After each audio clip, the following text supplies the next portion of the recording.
USC, where were you? We needed you for at least competitive football's sake. Mark Rogers TV, just a few moments after the Pac-12 demolition, called the championship game. Washington 41 and Colorado 10. And we consider this at one point to be the deepest conference in college football. It is definitely still the most balanced conference in college football. But for some reason, the championship game in the Pac-12 turns out to be a rout and boring and just not competitive, as Stanford and Oregon have dominated in recent years the 5 previous championships, and we had the one good game, 27-24, Stanford over UCLA, but this one just in the long line of routes. All right, so Washington got the opening kickoff and the offensive line took control. The Huskies' offensive and defensive lines controlled both lines of scrimmage all night. It wasn't close. And again, had the incentive been to score 60 or 70 points, maybe the Huskies would have done that because they easily won 41-10. But it was a good game for almost a quarter. Huskies take it down the field on the first drive. Lavon Coleman got the first 2 big plays of the ground attack going. He finished with 18 carries for 101 yards.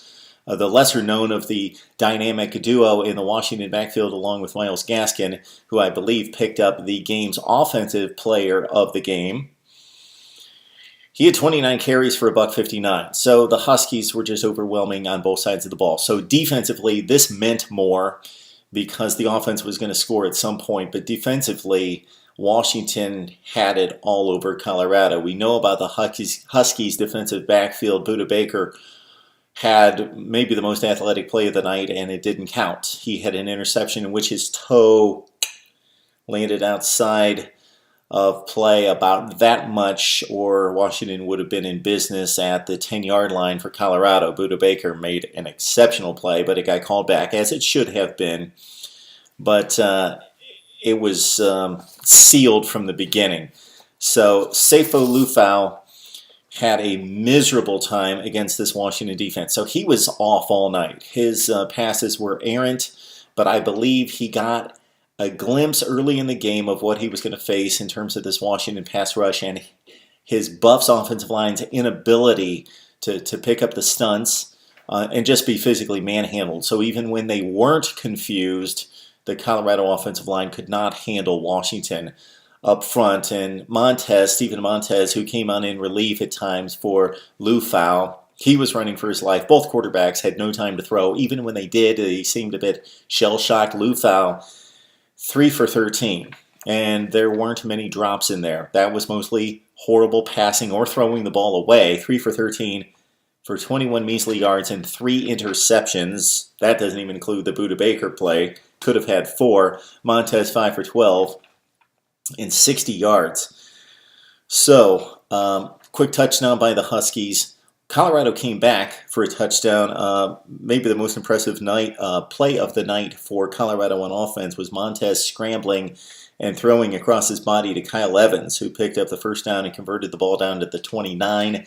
Buffs converted 7-7 game. After that, Washington controlled everything. Darrell Daniels on the touchdown reception to make it 14-7.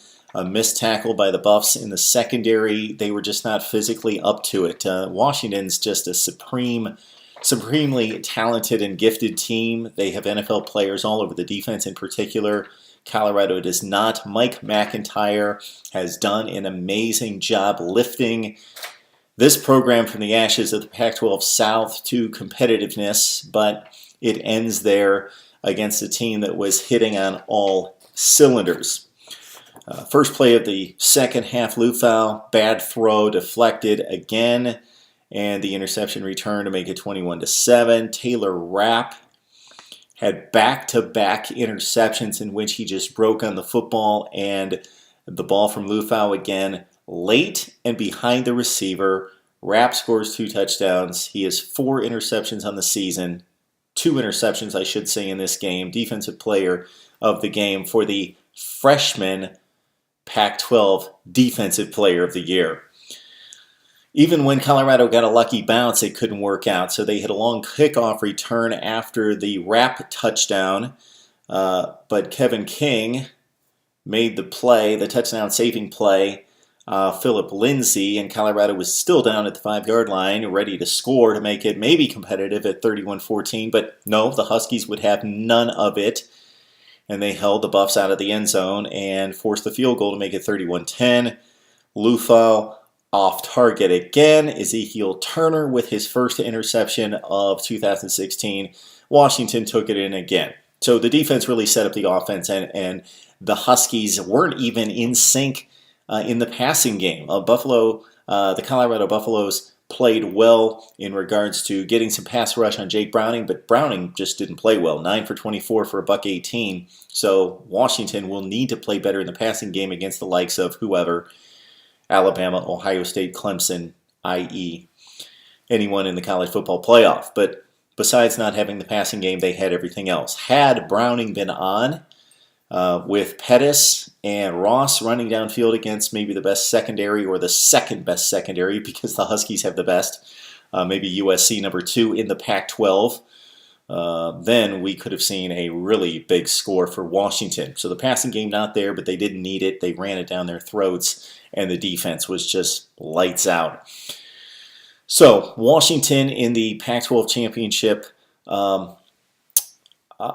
as a title for this program for the first time since 2000, and they move on to the college football playoff, we would think. At number 4, how do they drop out after defeating the 8th-ranked team in the country? So your thoughts about Washington's performance tonight, and more importantly, how it trends forward to New Year's Eve. Let's talk about it right here on Mark Rogers TV.